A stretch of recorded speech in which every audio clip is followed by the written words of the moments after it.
again. Good morning, teachers. Good morning. Oh, thank you. We're going to be your best group. You guys Okay. Thank you. Thank you guys for attending this session. The purpose of this session is to hear from some students who are willing to share their stories in hopes that you might raise your awareness of some of the issues that students face. The panel is very diverse. These students were chosen because of their roles in different groups and the leadership that they have shown. I have some questions that I'll ask each of them, and each panel member will share. And we welcome any questions that you have for us throughout the presentation. Please use the link in your schedule to the Padlet on which you can anonymously ask any questions as they come to you instead of waiting until the end. And they'll just pop up right here, and we'll try to get through as many of those that we get as we can. Thanks again for choosing this session. We really hope you enjoy it. So let's start off with an introduction. I'm Akshat Mehta. I'm a senior here, and I use he, him pronouns. I'm Florencia Guevara. I'm a senior here, and I use she, her pronouns. I'm Austin Hayward. I use he, him, and I'm a senior. I'm Elliot Martin. I use he, him, and I'm a junior. I'm Natalie Olson. I'm a junior, and I use she, her. I'm Evelyn. I'm a senior, and I use she, her. Thanks, everybody. Let's get started. Starting with Natalie first. Natalie is a student with a unique perspective on the accessibility of CF schools for students with disabilities, having been in our district for your whole life, right?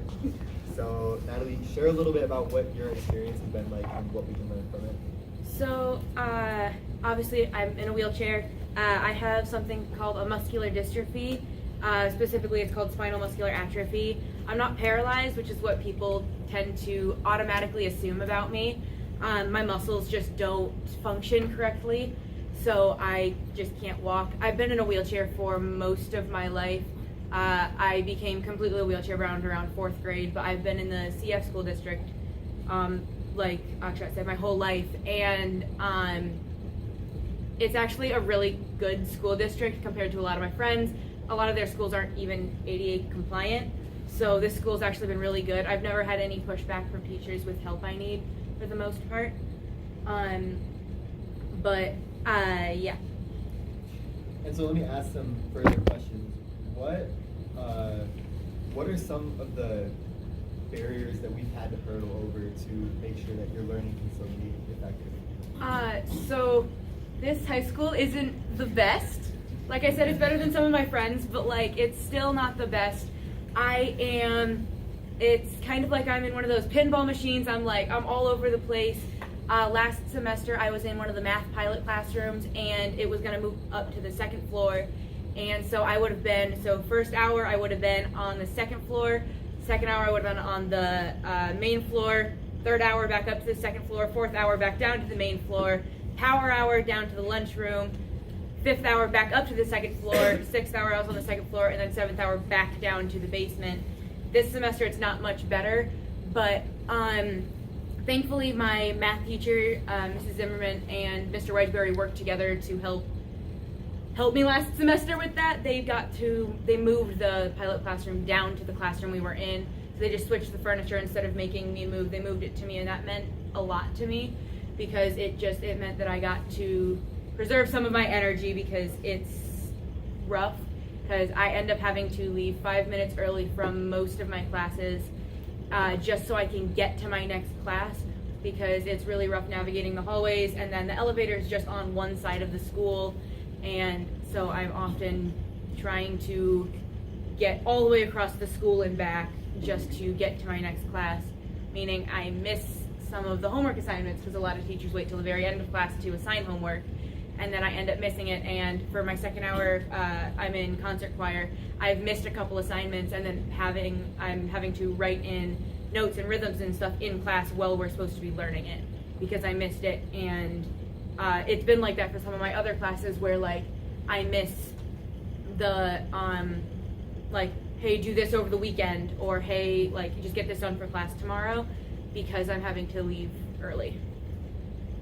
And so how can a teacher handle that in a way that makes it so that you can still, be receiving the help that you need?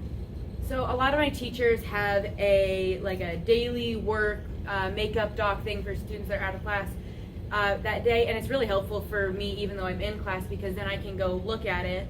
For example, in one of my classes last semester, this teacher would put all of the what we needed to read for the next day in there, or what we needed to annotate, take notes on whatever for the next day, so that I could get that done, and so that I wasn't having to go around and ask teachers, hey, what do I need to get done? Because I know high school is supposed to prepare us to go to college, be more independent, go into life, but I'm still a kid and I'm still trying to figure all of this out on top of trying to figure myself out and all of the other just normal teenage stresses. I'm also having to then teach myself in some ways because I don't know what I'm having to do. So it helps when teachers have that little bit of empathy and willingness to work with me and help me with that stuff. Thank you, Natalie. And so teachers making accommodations for their students that need it so that they can still ensure their learning is one side of things. And then I think another one is when teachers make sure these students feel accepted, not just by the teachers, but also by other students. Can you say a little bit regarding that? Yeah, so with being in a wheelchair, I get made fun of a lot by students, and at this point it's just become a weekly thing that I have to deal with. A lot of times I just put my earbuds in the hall and just ignore everyone because I get kids dramatically leaping out of the way in the hallway when I'm going down the hallway, making a big scene out of it. Or instead of just oh, I need to move out of the way just like I would for a normal student. Or kids making race car noises at me in the hallways. That's been a fun one. Or kids making fun of my friends just for being friends with me. Or if I'm dating someone, making fun of them just because they're dating me, just because I'm in a wheelchair. Because for some reason in our society, that's wrong. It's wrong to be disabled even though it's something I can't control. And there's just a stigma around it that it's weird and gross and odd, I guess, because it's not what people expect. It's not the norm. It's not the norm. It's not what is commonly perceived in STEM, I guess.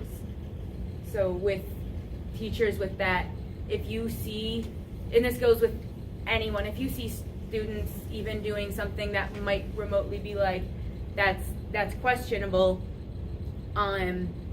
maybe say something or ask us, because I use humor to disarm people a lot. I make a lot of dark jokes. If you've had me in one of your classes, you know that.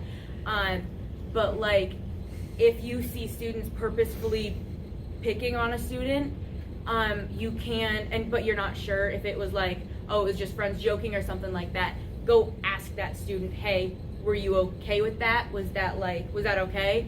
And sometimes it'll be yeah, no, we were just joking around. But sometimes it's no, that wasn't joking, that was me. I was uncomfortable with that. And then after that, taking action to maybe talk to that kid and be hey, I don't know if you meant this to be hurtful or not, but what you said wasn't okay. Stuff like that. Thanks, Natalie. Next, we're going to hear from Aussie. Aussie is my friend who I've known since he moved here right before junior year. And in his 2 years here, he's gotten involved with a lot, including the cross-country team, which we ran on together, but also leadership positions in organizations like Cedar Falls High School Saga. So among all that, Aussie, please share about what your experience has been like before and after coming to CF. Yeah, I've been here for about 2 years now. I lived about 10 years in a small town called Lamar. It's about 10,000 people. It's a small town, small-minded concept. It was as someone, I realized my identity as a queer student right away. And because of that, it really set me aside from other students in my old school. I was able to become confident and become aware of myself really early on, which is what allows me to be confident and outgoing about this kind of thing now. But I know that there's a lot of students that really don't feel that same way. I will say, I think that Sioux Falls is a fantastic school when it comes to this kind of thing. I've received so much support and just general acceptance for something that I never thought was a big deal, to be quite honest. There was an instance once in cross country. It was the first day of our in-season practice in junior year. There's this truck going by, rolled down the window, yelled a couple of slurs at us, and just kept going. And I thought it was kind of funny, because that's just kind of how it was back in my old place. But the whole team, everyone I was running with, was instantly up in arms. They telling the coach about it, telling about how it just wasn't okay. I think that a lot of students, they really also have a capacity to understand these kind of concepts too. It was in a track practice. It was last year. I remember there's this kid, I love him to death now. He was talking about how last one to go get an ice bath is gay, and I thought it was funny, but apparently he sat back and he thought about it, and he really worked over what he had said, and it was just something I'd never seen before. He came to me after that and he said, "Hey man, that wasn't an okay thing to say." And I think that we have a lot of students and a lot of teachers that are really upstanding about that kind of thing. And I think I'm really proud of the people that I've experienced here in Sioux Falls. Thanks, Saucy. I think that is a positive, hopeful sign that we have students and teachers who are willing to accept and are willing to reform their own behaviors to accommodate those of groups that are traditionally marginalized. And that's what it's going to take for these groups to no longer be the marginalized group, right? Another thing in that regard that would be helpful is representation. You want to speak about? I think as a person, because I've known myself for a while, I'm very confident in myself. I went through that process of not knowing who I was in regards to my own personal identity. And that's something that I have a lot of privilege with right now. I can come forward and I can talk about this thing very openly. There's a lot of students that just don't have that. They're not really at that level right now. Throughout all grade levels right now, there are students that are really trying to grapple with that kind of identity. And it's hard. It's a really detrimental thing to go through at such a young age, especially. There are things that we can do, though, that really improve this kind of thing. I've had a couple of teachers in my life that have really made a point to make a conversation about it. In my eyes, conversation and representation really go hand in hand.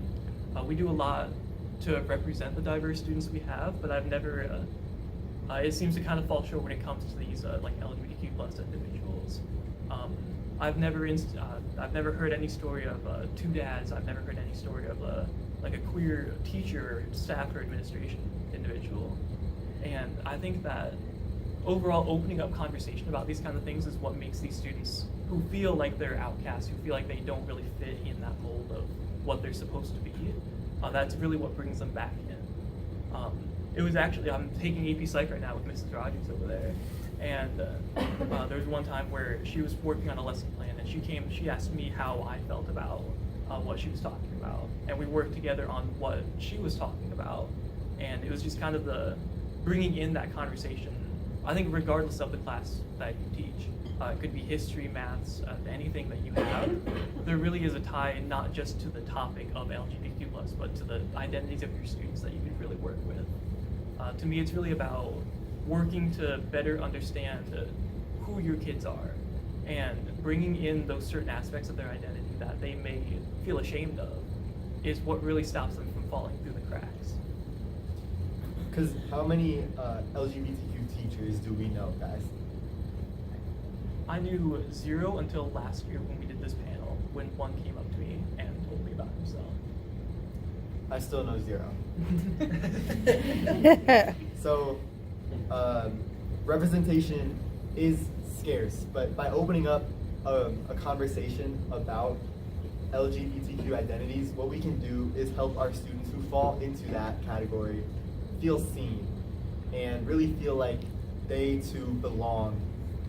They too are worthy of being talked about.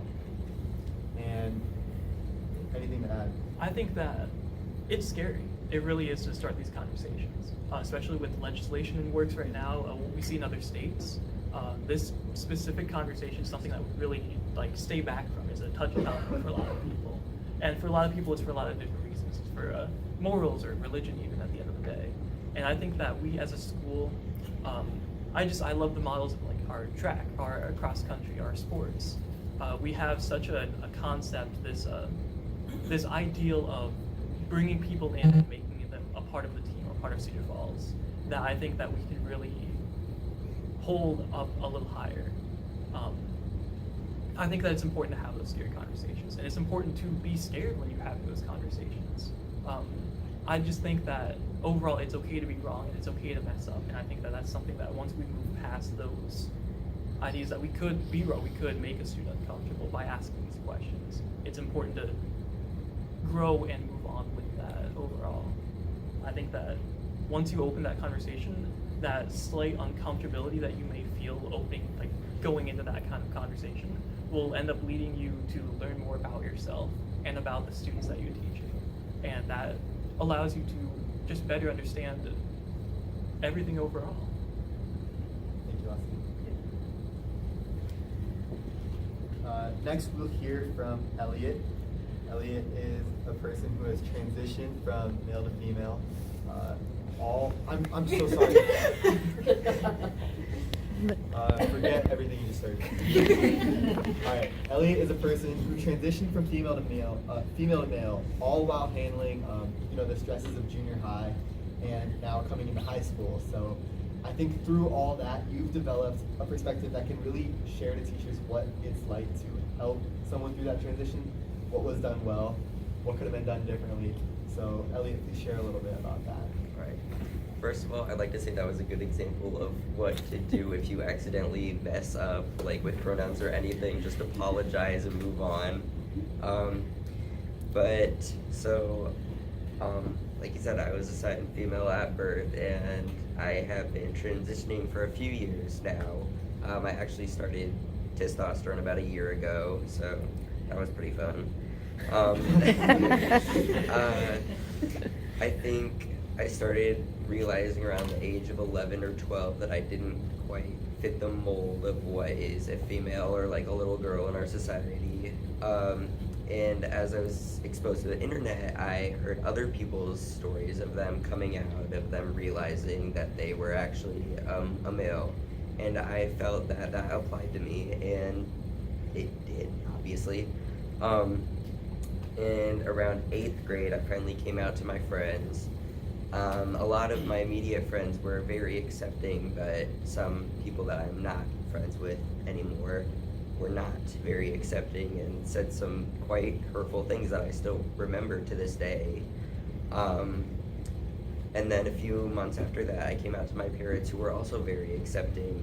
I remember coming home one day and finding a bunch of new clothes. I found a binder. I found new male aligning soaps, which meant a lot to me, and I cried from happiness.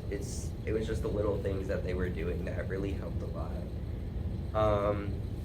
And throughout high school, I've been going by Elliot, using he, him pronouns, but in middle school it was a little different, because in, I think, 9th grade, I officially started going by Elliot, using he, him pronouns. And so some of the teachers that I had already known, or teachers that I didn't know, would accidentally misgender me, because I looked more feminine, which is understandable. I feel like I was having a conversation with Steinlage last year, and she brought up the point that people have this preconceived notion of what is male and female in our society, and I definitely agree with that, because even I will see somebody come into my work and I'll assume that they are male or female, which can be very hurtful to a person, honestly, but everybody kind of makes those mistakes, I guess, has those ideas of how they see somebody. And so in middle school it was a little difficult for people to use the correct pronouns, but I feel like our school district was very good about correcting themselves, asking if they had questions, which I think is something that a lot of teachers should do. If you're not sure what pronouns a student uses, just ask them privately. With the forms at the beginning of the year, I also liked those where you could put your pronouns down. I thought that was a really good way for a student to kind of introduce themselves without feeling outed, I guess, because something I did not like was when we'd go around during a classroom, introduce ourselves with pronouns, which can be good, but also can make students very uncomfortable, and I was one of those students at first, where I still sounded female. I was kind of embarrassed and afraid to tell people that I used pronouns that didn't look like they fit me. Yeah. And regarding those pronouns, I know we talked a little bit about what happened with Miss Steinlage, but I feel like that was an example that really resonated with me, that showed me how to handle using and maybe accidentally misusing someone else's pronouns. So can you give our room a little bit of context about what happened and how Miss Steinlage handled it was a good thing? Yeah, so I was sitting, I'm not sure if anybody knows August, but she's a trans female, a senior, and I think Steinlage had accidentally misgendered her, and then we kind of, obviously she quickly corrected herself, didn't make a big deal about it, which is also something good. Like, if you mess up, don't be like, oh my god, I'm so sorry, I just don't. I don't know, just don't be dramatic about it, I guess. Even though you might feel bad, it means a lot to the student to just correct it and move on with it. And then we were kind of having a conversation, and Steinlage had, said that society people have this preconceived notion of what is male and female. They associate pink with female, blue with male. And the way students look or sound or how they dress, people will associate these things with being male or female, and I feel like that's true for a lot of people. And so if you're first getting to know somebody and they appear to be female, just ask for their pronouns. Like at the beginning of the panel, we introduced ourselves with our name and pronouns.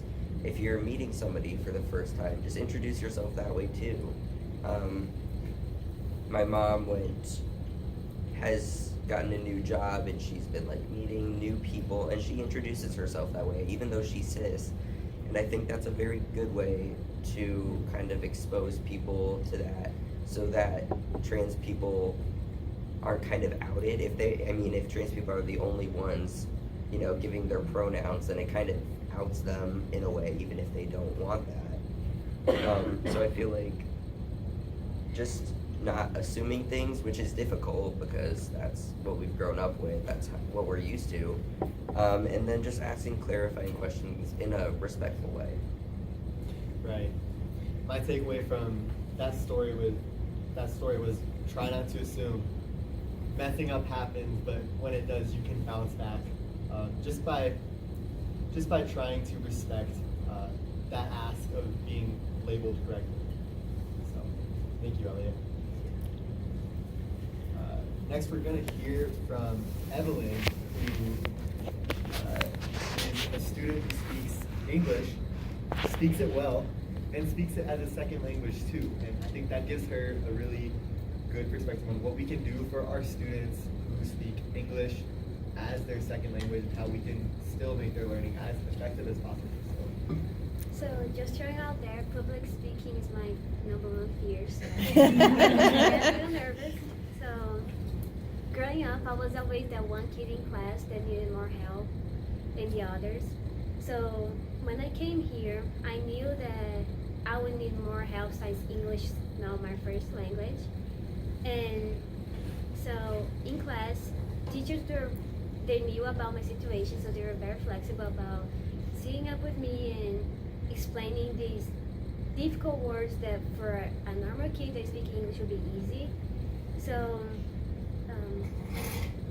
when I was in junior high, I had this teacher that she would print out some difficult words and explain simple words, so that way I could pick it up in class. And I was this shy kid that was so afraid to put their hands up and ask for questions, because I was afraid that other kids in class would be like, why is she asking this question? It's so easy, it's common sense, but it wasn't for me.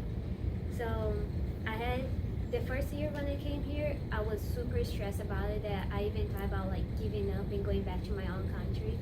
But my mom was very supportive, and I had teachers in class that keep telling me that I can do it, that it will be easy. So now I've been here for 5 years. English doesn't still good, but it's better now. Still can ask questions, and I learned that but sometimes when you sit with a kid that is English is not their first language, and you sit with them and just ask do you want me to explain these, or do you want me more help? And that will help a lot, because that was very stressful for me, and still today. And I know in some of government classes, sorry, but I hate government and stuff to do with government.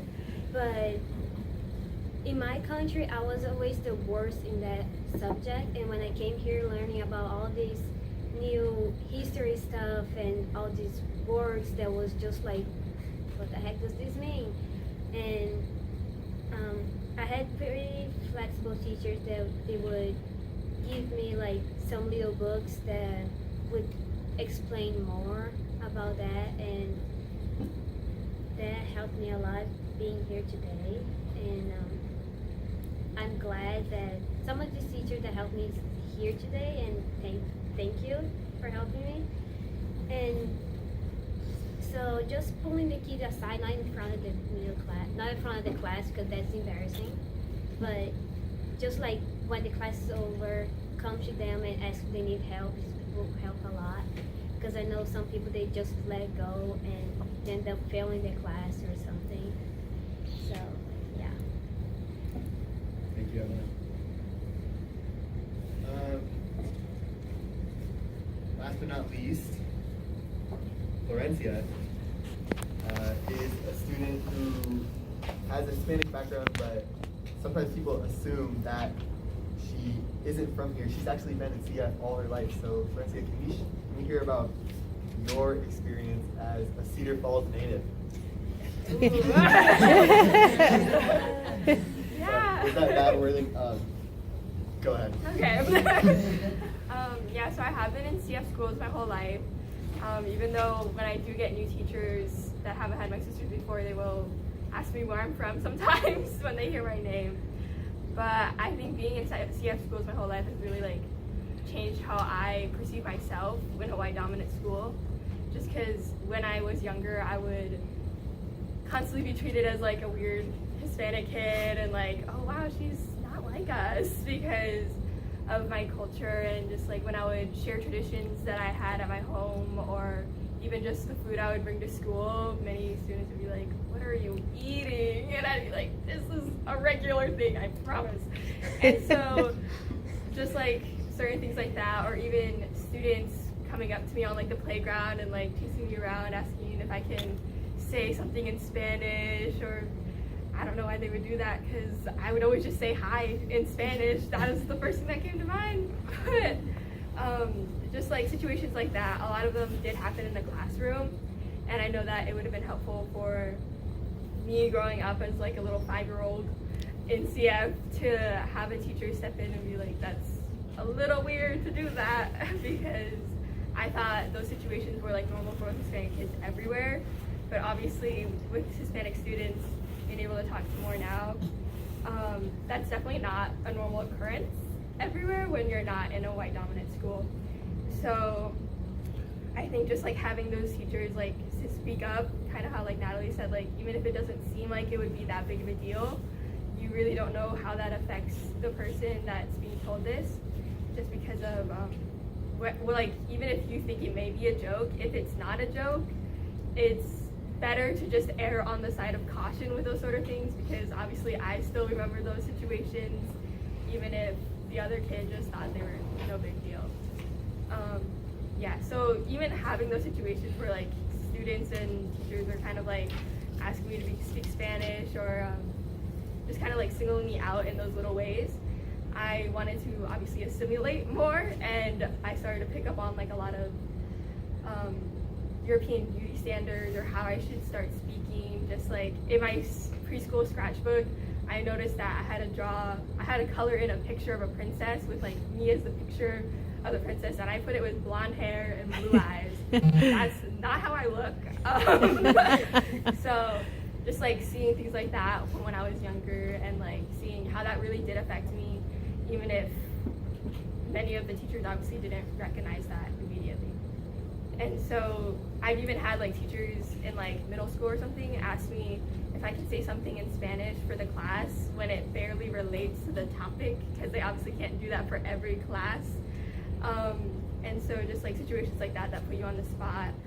And honestly, I don't speak perfect Spanish, so having myself put in that situation obviously spiked my anxiety. And I know several Hispanic students at the school who they feel as though like once they start to want to embrace their culture, they feel rejected by it, just because when you have many people putting on this pressure to like say something in Spanish on the spot, and then like teachers using you as like a resource to learn more about Hispanic culture when you don't really know that teacher personally, and you feel like, oh wow, maybe I should know that, maybe I'm not involved enough in my culture. And like even I've had experiences with like families and friends that are Hispanic, and they're just like, oh, you're really pale and you don't speak perfect Spanish, like are you even Mexican? And I'll be like, that's really hard. So just like feeling rejected by my own culture, and then having to have these expectations put on me by other people to expect like that amount of knowledge, even though I'm just trying to learn in class, is not ideal.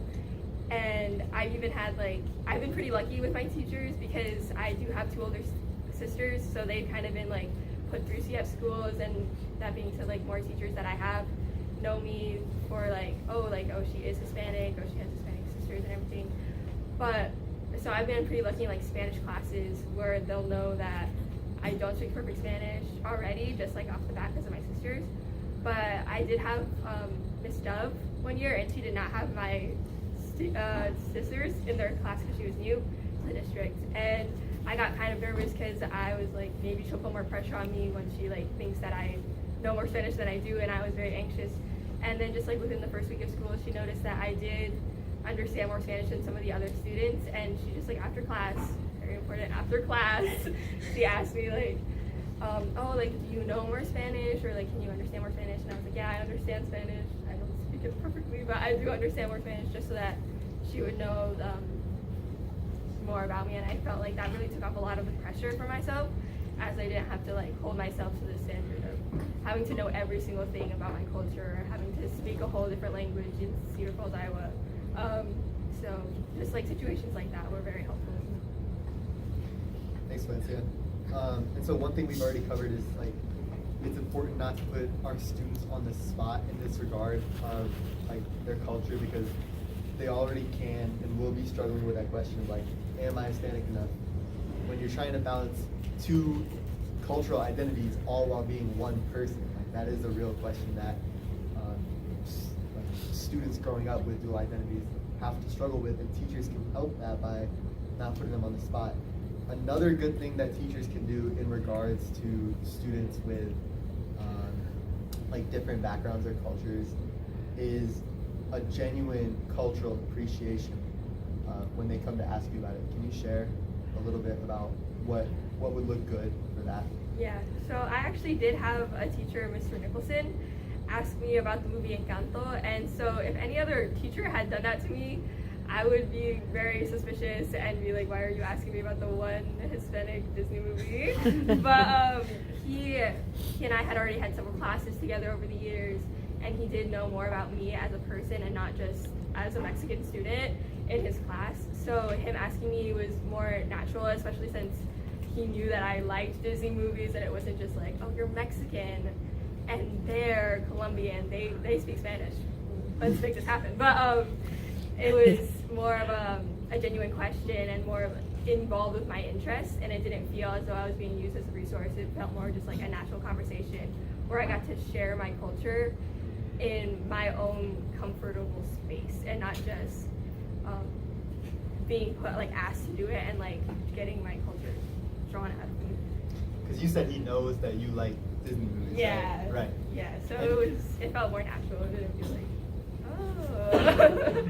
And so like what you can distinguish between that is the difference between taking the culture from a student, like letting that student be the representative of a culture just because on a surface level they look a different way, versus showing a genuine appreciation in the interest of a student, or like the genuine appreciation in that student's unique culture. So don't just like draw information about Encanto from the CEO of Mexico here. That'd be wrong. Yeah. Thanks, Lance. Yeah.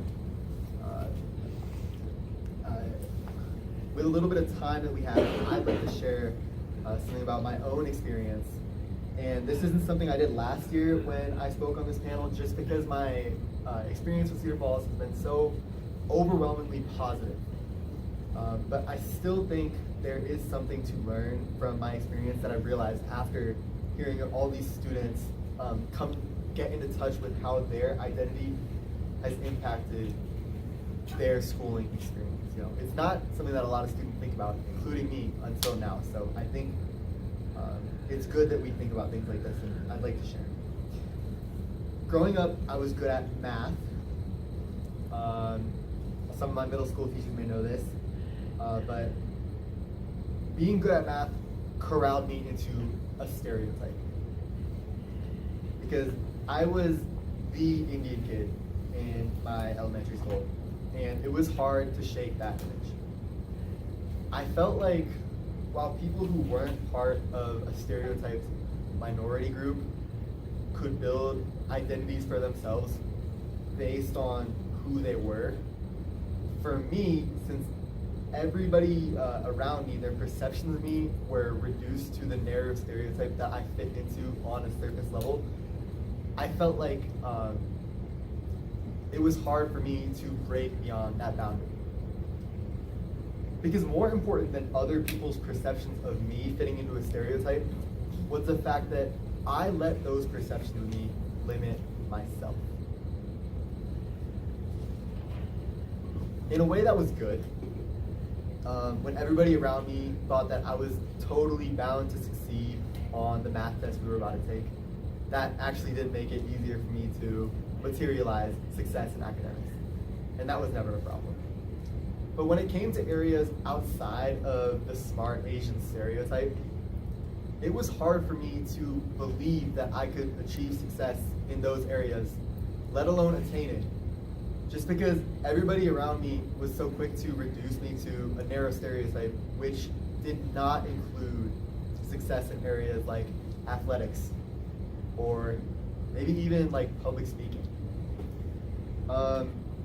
And so I think what we can take away from that is that this can happen to anyone. I don't think this is just about me. I think that even for like a football player or something, if they're sitting in their science class and the students around them and the teacher think that because they're so big and brawny, they're not really going to take a legitimate interest or gain much out of this class, then they won't do so.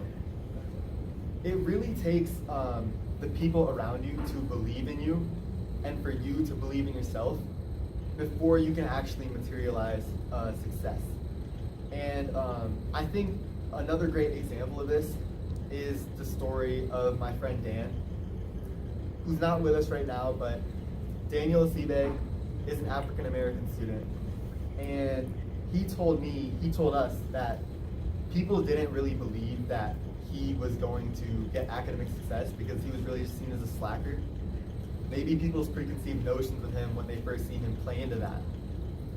But he told us that what really changed things for him was when he had one specific teacher step in. All it took, one teacher.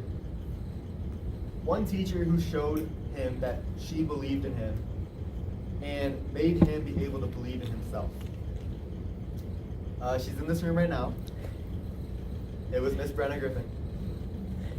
And he told us that Miss Griffin held him to a high standard in English, even though other teachers might not have been able to do so because their preconceived notions got in the way.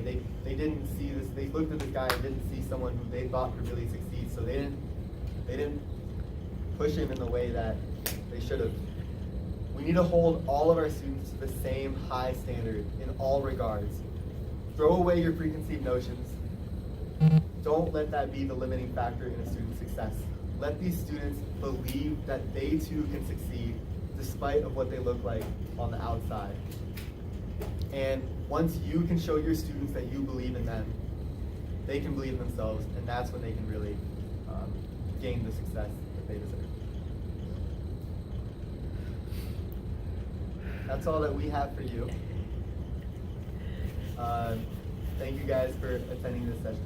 We would like to open it up to any questions that you may have for us.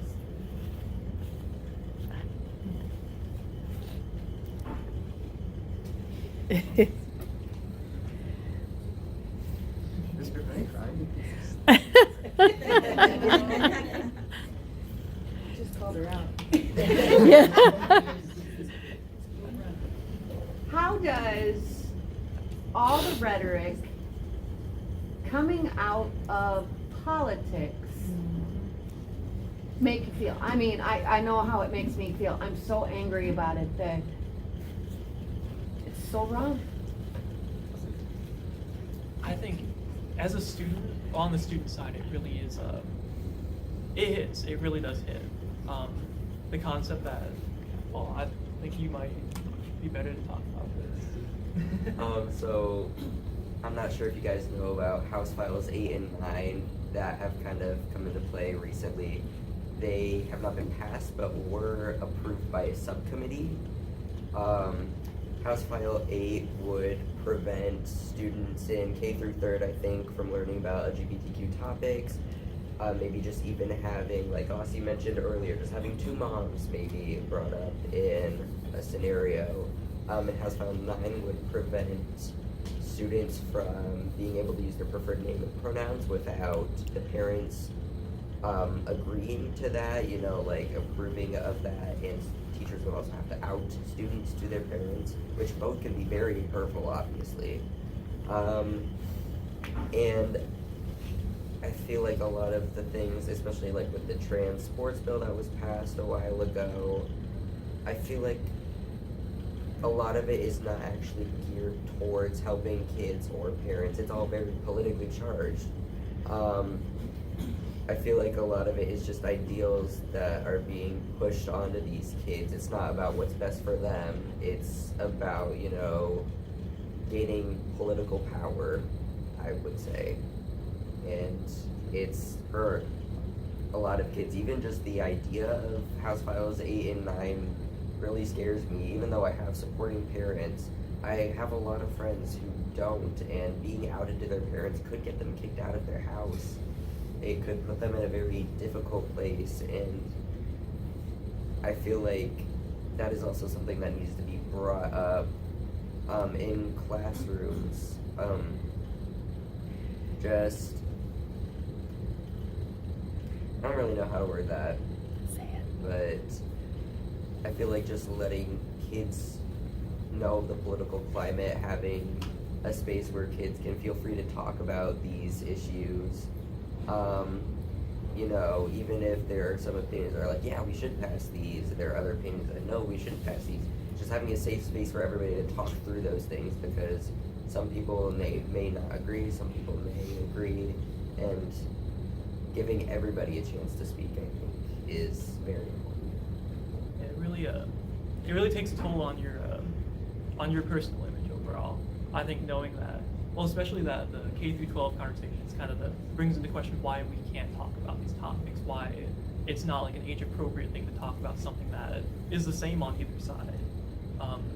Not only does it really lower your own idea of yourself as a student of this identity, it really does enable the kids who think that your identity isn't something that should be taken seriously. I've seen it where, especially after that, the transgender bill that was passed recently, there was an increase in students that acted out against students like Elliot. And that's definitely something where, as more and more bills like this get passed, I fear that we will see an increase of these kind of issues. I think just like Elliot said, it's really about opening up the conversation, getting these kids to realize the effect of their voices in the political climate. I know mixing politics in school is a thing that way. It's something that we really try our best not to do. But getting these kids ready to be adults is about opening them up to the conversations that they need to have. And whether or not it's a comfortable thing for you to do, it's part of raising us as students and as kids. And as adults, I really appreciate what people have done to push me to be like a more forward thinker. Classes like my Developing Nations class with Longnecker and my AP Static with Mrs. Rogers. May I have your attention? Please end session 3. Again, please end session 3. Right in the middle. To end on a positive note, there are really good things that you can do. I think that just really opening up the space to let these kids, even if it doesn't change anything in the legislation, it's about respecting the students as they are. And I think that that's something that we're all capable of. Just like that student that I talked to in that track team, he came to me and he made amends for the comment that he made, and that's something that we're all capable of. And I think that that's really what we want to be. Thank you, Ozzy.